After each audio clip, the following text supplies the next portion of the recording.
Hi, എല്ലാവർക്കും spoken English ക്ലാസ്സിലേക്ക് സ്വാഗതം.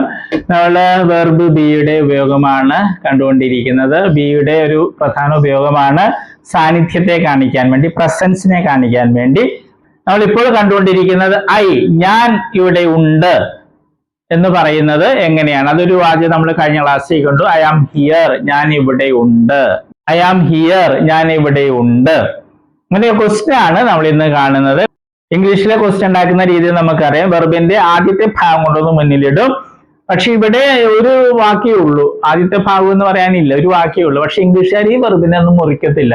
നമ്മൾ നേരത്തെ കണ്ട പോലെ ഗോസിന് ഡസ് ഗോ എന്നാക്കി, ഗോന ഡു ഗോ എന്നാക്കി, വെന്റിന് ഡിഡ് ഗോ എന്നാക്കി, അങ്ങനെയൊക്കെ മുറിക്കുന്നത് നേരത്തെ ക്ലാസ്സുകളിൽ കണ്ട്. അതുപോലെ ഇവിടെ ചെയ്യില്ല. ആമിനെ മുമ്പിൽ കൊണ്ടുവന്നില്ല, ക്വസ്റ്റ്യൻ ആയി. ആം ഐ ഹിയർ, ഞാൻ ഇവിടെയുണ്ടോ? ആം ഐ ഹിയർ, ഞാൻ ഇവിടെയുണ്ടോ? ഇതെല്ലാം നമുക്ക് അത്രയ്ക്ക് അർത്ഥമുള്ളതായിട്ട് തോന്നുന്നില്ല, എങ്കിലും നമുക്ക് ഇങ്ങനെ ചോദിക്കാം. ഓക്കെ, ആം ഐ ഹിയർ, ഞാൻ ഇവിടെയുണ്ടോ? നമുക്കൊന്ന് പ്രാക്ടീസ് ചെയ്ത് നോക്കാം. ആം ഐ ഹിയർ, ഞാൻ ഇവിടെയുണ്ടോ? ആം ഐ ദർ, ഞാൻ അവിടെയുണ്ടോ? Am I in the classroom, ഞാൻ ക്ലാസ് റൂമിലുണ്ടോ? Am I in the house, ഞാൻ വീട്ടിലുണ്ടോ? പക്ഷെ നമ്മൾ ഇങ്ങനെ ഒന്നും ചോദിക്കില്ലായിരിക്കും, പക്ഷെ ഈ ചോദ്യം ഇങ്ങനെ ഉണ്ടാക്കാമെന്ന് നമ്മൾ മനസ്സിലാക്കിയിരിക്കുക. അതുപോലെ ആം ഐ വിത്ത് യു, ഞാൻ നിന്റെ കൂടെയാണോ? ആം ഐ വിത്ത് ഹി, ഞാൻ അവന്റെ കൂടെയാണോ? അല്ലെങ്കിൽ ഞാൻ അവന്റെ കൂടെ ഉണ്ടോ? ആം ഐ വിത്ത് ഹെർ, ഞാൻ അവളുടെ കൂടെയാണോ? അല്ലെങ്കിൽ ഞാൻ അവളുടെ കൂടെ ഉണ്ടോ? ആം ഐ വിത്ത് ദം, ഞാൻ അവരുടെ കൂടെ ഉണ്ടോ? ഞാൻ അവരുടെ കൂടെയാണോ? ആം ഐ വിത്ത് രാജു, ഞാൻ രാജുവിന്റെ കൂടെയാണോ? അല്ലെങ്കിൽ രാജുവിന്റെ കൂടെ ഉണ്ടോ? ആം ഐ വിത്ത് സീത, ഞാൻ സീതയുടെ കൂടെയാണോ? അല്ലെങ്കിൽ ഞാൻ സീതയുടെ കൂടെ ഉണ്ടോ? അങ്ങനെ നമുക്ക് ചോദിക്കാം. പൊതുവെ ഇത് അധികം ഉപയോഗിക്കുന്നതല്ലേ ഇതിന്റെ ക്വസ്റ്റ്യൻ. ഓക്കെ, ഇങ്ങനെ ക്വസ്റ്റ്യൻ, നെഗറ്റീവ് ക്വസ്റ്റ്യൻ ഒത്തിരി ഉപയോഗിക്കേ. ഇത് നമ്മൾ അധികം ഉപയോഗിക്കുന്നതല്ല, കാരണം അത്രയ്ക്ക് അർത്ഥമുള്ള വാചകങ്ങളല്ല പലപ്പോഴും നമുക്ക് കിട്ടുന്നത്. എന്നെങ്കിലും ചിലപ്പോൾ നമുക്ക് അർത്ഥമുള്ള വാചകങ്ങൾ കണ്ടെത്താൻ പറ്റും. അപ്പൊ പ്രാക്ടീസ് ചെയ്ത് നോക്കുക. പിന്നെ ഉള്ളത് നമ്മുടെ വെർബിന്റെ ലിസ്റ്റ് ആണ്. കുറച്ച് ദിവസമെങ്കിലും പഠിക്കണേ. All the best. നമ്മൾ വെർബുകളാണ് കാണുന്നത്. വെർബ്സ് എന്ന് പറയുന്നത് ക്രിയകൾ അല്ലെ, വരിക, പോവുക എന്നൊക്കെ പറയുന്നതാണ് വെർബ് അല്ലെ ക്രിയകള്. അപ്പൊ വെർബിന് അല്ലെ ക്രിയക്ക് ധാരാളം രൂപങ്ങളുണ്ട്. ഉദാഹരണമായിട്ട് മലയാളത്തിൽ എഴുതുക എന്ന ക്രിയ അല്ലെങ്കിൽ വെർബ് എടുക്കുക, അങ്ങനെ ഒത്തിരി രൂപങ്ങൾ. എഴുതുക, എഴുതും, എഴുതുകയാണ്, എഴുതിയിട്ടുണ്ടായിരുന്നു, എഴുതുവാൻ, എഴുതുമായിരുന്നു, എഴുതണമായിരുന്നു, അങ്ങനെയൊക്കെ ധാരാളം രൂപങ്ങൾ മലയാളത്തിലുണ്ട്. അതുപോലെ ഇംഗ്ലീഷിലുണ്ട് ധാരാളം ഫോംസ്, രൂപങ്ങളുണ്ട്. അതിൽ 4 എണ്ണമാണ് ഇംഗ്ലീഷിലെ ഏറ്റവും പ്രധാനപ്പെട്ട രൂപങ്ങൾ. അതേതൊക്കെയാണ്? ഫോം എന്ന് വെച്ചാൽ രൂപം. Base form, present form, past form, past participle form. ഈ 4 രൂപങ്ങളാണ് ഏറ്റവും പ്രധാനപ്പെട്ടത്. കാരണം ഇംഗ്ലീഷില് എല്ലാ ടെൻസ് എന്ന് പറയുന്നത് അത് മറ്റൊക്കെ ഉണ്ടാക്കുന്നത് ഈ 4 എണ്ണത്തില് ഏതെങ്കിലുമൊക്കെ ഉപയോഗിച്ചാണ് ടെൻസും മറ്റും ഉണ്ടാക്കുന്നത്. അപ്പൊ ഈ 4 എണ്ണം അറിഞ്ഞിരിക്കണം, എങ്കിലേ ഇംഗ്ലീഷ് സംസാരിക്കാനും എഴുതാനൊക്കെ സാധിക്കുകയുള്ളൂ. ഉദാഹരണമായിട്ട് ബേസ് ഫോം അല്ലേ, ഉദാഹരണമായിട്ട് റൈറ്റ് എന്ന വെർബ് എടുക്കുന്നു. അതിന്റെ അർത്ഥം എന്താണ്? എഴുതുക. പ്രസന്റ് ഫോമില് റൈറ്റ് ഉണ്ട്, റൈറ്റ്സും ഉണ്ട്. ഇത് പ്ലൂറലാണ്, ഇത് സിംഗുലർ ആണ്. ഇതിന്റെ അർത്ഥം എന്താണ്? എഴുതാറുണ്ട് അല്ലെങ്കിൽ എഴുതുന്നു. ഇത് രണ്ടുപേരെ അർത്ഥം മലയാളത്തില്. പല കുട്ടികളും പ്രസന്റ് ഫോമില് ചോദിക്കുമ്പോൾ അവര് എഴുതുക എന്ന് പറയും. അത് തെറ്റാണ്. ഈ പ്രസന്റ് ഫോമില് റൈറ്റിന്റെ അർത്ഥം എഴുതാറുണ്ട് എന്നുള്ളതാണ്. എഴുതുക എന്നുള്ളത് ബേസ് ഫോമാ. ഇത് ഒത്തിരി പേര് തെറ്റായിട്ട് സ്കൂളിൽ പഠിച്ചിട്ടുണ്ട്. പാസ്റ്റ് ഫോമില് അതിന്റെ അർത്ഥം എന്താണ്? വാക്ക് എന്താണ്? റോട്ട്. അതിന്റെ അർത്ഥം എഴുതി എന്നുള്ളതാണ്. പിന്നെ പാസ്റ്റ് പാർട്ടിസിപ്പിൾ ഫോം ഉണ്ട്, അതിന്റെ റൈറ്റിൻ്റെത് റിട്ടൺ എന്നുള്ളതാണ് ആ ഫോം. അതിന് പല അർത്ഥങ്ങളുണ്ട്, മാറി മാറി വരും. പിന്നെ ഒരു കാര്യം നമ്മൾ അറിഞ്ഞിരിക്കുക, ഈ ബേസ് ഫോമും പ്രസന്റ് ഫോം പ്ലൂറലും, ബേസ് ഫോമും പ്രസന്റ് ഫോം പ്ലൂറലും ഇംഗ്ലീഷ് ഭാഷയിലെ വെർബുകൾക്ക് ഒരെണ്ണത്തിനൊഴികെ, ബി എന്ന വെർബിനൊഴികെ ബാക്കി എല്ലാ വെർബുകൾക്കും ഒരേപോലെയാണ്.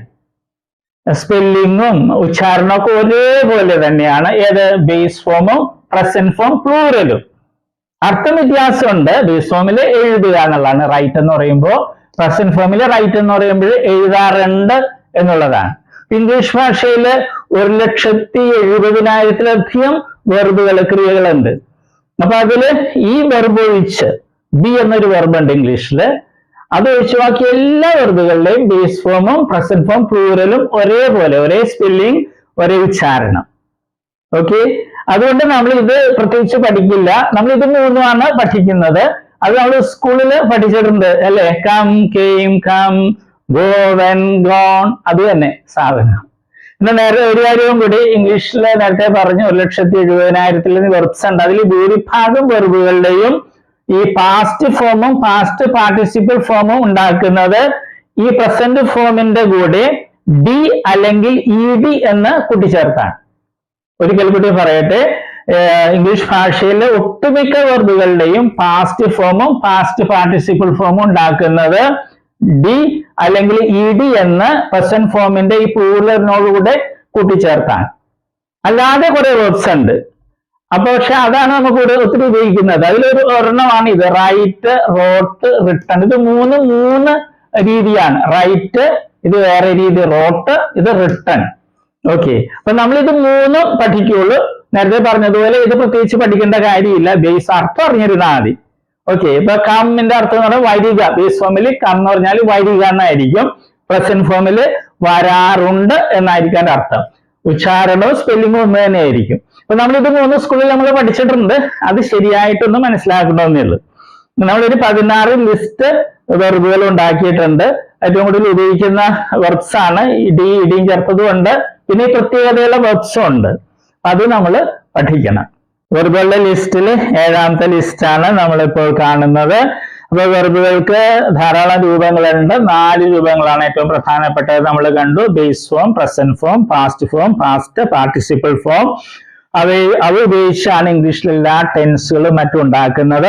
അപ്പൊ നമ്മൾ present form, past form, past participle form ആണ് പഠിക്കുന്നത്. ബേസ് ഫോം പ്രത്യേകിച്ച് പഠിക്കില്ല. കാരണം ബേസ് ഫോമും പ്രസന്റ് ഫോം പ്ലൂറലും ഇംഗ്ലീഷില് ഒരേപോലെയാണ് ഇരിക്കുന്നത്, സ്പെല്ലിംഗ്, ഉച്ചാരണവും. എന്നാൽ അർത്ഥം വ്യത്യാസമുണ്ട്, അത് മനസ്സിലാക്കുക. അതുപോലെ പ്രസന്റ് ഫോമില് പ്ലൂറലും ഉണ്ട്, സിംഗുലറും ഉണ്ട്. അത് നമ്മൾ മനസ്സിലാക്കണം. ഓക്കെ, അപ്പൊ നമ്മൾ തുടങ്ങിയാണ്. bind, bound, bound, find, found, found, grind, ground, ground, wind, wound, wound. അത് ഈ വാക്കുകളുടെ, ഈ വെർബുകളുടെ പ്രത്യേകത എന്താണ്? ഇ ഡി എന്നോ ഡി എന്നോ ചേർത്തല്ല പാസ്റ്റ് ഫോമും പാസ്റ്റ് പാർട്ടിസിപ്പിൾ ഫോമും ഉണ്ടാക്കുന്നത്. പ്രത്യേകം ശ്രദ്ധിക്കുക. ഇനിയുള്ള വെർബുകളിലേക്ക് പ്രസന്റ് ഫോം പ്ലൂറലിന്റെ കൂടെ ഡി എന്നോ ഇ ഡി എന്നോ ചേർത്താണ് പാസ്റ്റ് ഫോമും പാസ്റ്റ് പാർട്ടിസിപ്പിൾ ഫോമും ഉണ്ടാക്കുന്നത്. നമുക്കവ കാണാം. recognize, recognized, recognized, refuse, refused, refused, regret, regretted, regretted, repair, repaired, repaired, respect, respected, respected, satisfy, satisfied, satisfied, scream, screamed, screamed, share, shared, shared, smoke, smoked, smoked, snore, snored, snored, sin, sinned, sinned, sneeze, sneezed, sneezed, start, started, started, sold, sold, sold, stop, stopped, stopped, suffer, suffered, suffered, suspect, suspected, suspected, talk, talked, talked, tie, tied, tied, thank, thanked, thanked, touch, touched, touched, travel, travel, travel, turn, turned, turned, tremble, tremble, tremble, use, used, used. ഈ വെർബുകൾ English ഭാഷയിൽ ഏറ്റവും കൂടുതൽ ഉപയോഗിക്കുന്ന വെർബുകളുടെ ലിസ്റ്റിൽ പെട്ടതാണ്. ഇവ കാണാതെ പഠിക്കുക. അതുപോലെ ചില വെർബുകൾക്കൊക്കെ വ്യത്യാസം വരും. സിംഗുലർ ആകുമ്പോൾ ചിലപ്പോൾ സ്പെല്ലിങ്ങിലൊക്കെ വ്യത്യാസം വരുന്നത് പ്രത്യേകം ശ്രദ്ധിക്കണം. എന്നാൽ പാസ്റ്റ് ഫോമിലും പാസ്റ്റ് പാർട്ടിസിപ്പിൾ ഫോമിലൊക്കെ ചില വെർബുകൾക്ക് ഡബിൾ ഒരു ലെറ്റർ കൂടിയൊക്കെ വരുന്നത് നമ്മൾ പ്രത്യേകം ശ്രദ്ധിക്കണം.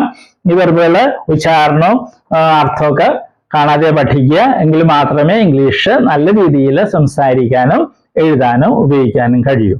ഓക്കെ.